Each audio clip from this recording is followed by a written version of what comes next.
வணக்கம், இது crime time. நான் மகாலிங்கம் பொன்னுசாமி. சென்னையில் அரசு அனுமதியின்றி செயலி மூலம் வாடகை பைக் சேவை நடைமுறையில் இருப்பது நியூஸ் 18 தமிழ்நாடு கள ஆய்வில் தெரிய வந்திருக்கிறது. நிறுவனங்கள் கொடுக்கும் விளக்கம் என்ன? நடவடிக்கை எடுக்க வேண்டியது யார்?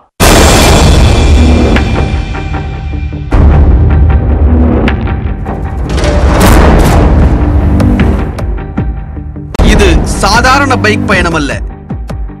செயலி மூலமாக சென்னையில் அனுமதியின்றி நடக்கும் பைக் சவாரி. உரிய சட்ட அனுமதியின்றி செல்போன் செயலி மூலம் வாடகை பைக் சேவை எப்படி நடக்கிறது என்பதை கள ஆய்வு செய்தது நியூஸ் 18 தமிழ்நாடு தொலைக்காட்சி குழு.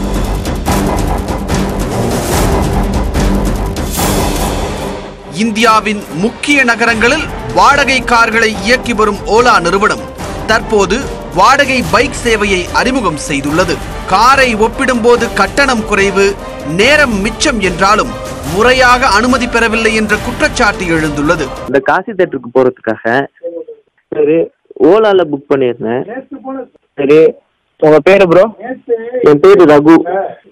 ப்ரோ லொகேஷன் வல்லூர் கோட்டம். கோட்டமா? சரி, ஓகே ப்ரோ. ஒரு 5 to 10 மினிட்ஸ்க்குள்ள வந்துடுறேன் ப்ரோ. Okay okay. எங்க bro top? Kasi theatre. Kasi தேட்டரா? ஆமா. சரி, ஓகே ஓகே. ஒரு 5 to 10 மினிட்ஸ்ல வந்துடுறேன். வாங்க. இப்போ நான் வல்லூர் கோட்டத்துலேருந்து திரும்ப இங்கே வரணுன்னா இருக்குமா?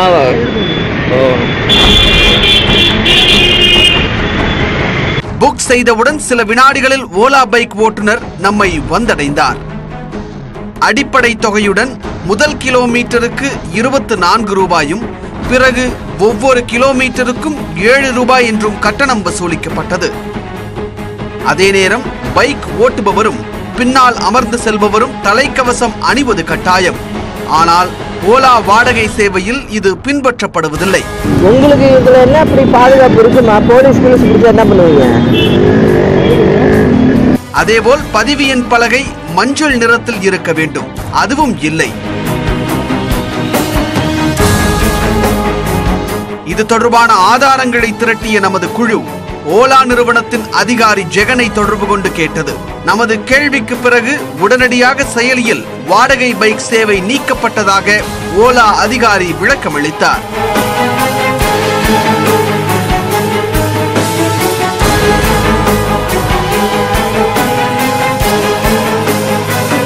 அதேபோல் ராபிடோ என்ற செயலி மூலம் வாடகை பைக் சேவை நடப்பதை உறுதிப்படுத்தினோம். ராபிடோ செயலியை தரவிறக்கம் செய்து பைக் சேவையை புக் செய்தோம். சில நிமிடங்களில் வாடகை பைக் எங்களை வந்து சேர்ந்தது. போக்குவரத்து விபத்து காப்பீடு சேவையை ராபிடோ நிறுவனம் வழங்கியது. ஆனால் இவர்களும் அடிப்படை வசதிகளை மதிக்கவில்லை. அரசிடம் அனுமதி பெற்றதாகவும் தெரியவில்லை. இந்த நிறுவனங்கள் பத்திரிகை விளம்பரம் மூலம் பைக் வைத்திருக்கும் இளைஞர்களை கவர்ந்து இந்த தொழிலை நடத்தி வருகின்றன. ஓட்டுநர் உரிமம், RC புக், பைக், இது மூன்றும் தான் அடிப்படை தேவை. இது இருந்தாலே நிறுவனங்களை அணுகி வாடகை பைக் சேவையில் ஒருவர் இணைந்து கொள்ளலாம். தமிழக அரசின் உள்துறையின் கீழ் வரும் இந்த வாடகை ஆப்கள் பைக்குகளை இயக்குவது சட்டவிரோதம் என்று தெரிவித்துள்ளது. மேலும் இதுபோன்ற வாடகை பைக் ஆப்களை நடத்தும் நிறுவனங்கள் மீது நடவடிக்கை எடுக்கப்படும் என்கின்றனர் அதிகாரிகள். மேலும் இதுவரை 20க்கும் அதிகமான வாடகை பைக்குகள் பறிமுதல் செய்யப்பட்டுள்ளன. கடும் வாகன நெரிசல் கொண்ட சென்னைக்கு வாடகை பைக் சேவை அவசியம் என்றாலும் அனுமதியின்றி நடத்தப்படுவது அதிர்ச்சியை ஏற்படுத்தியுள்ளது.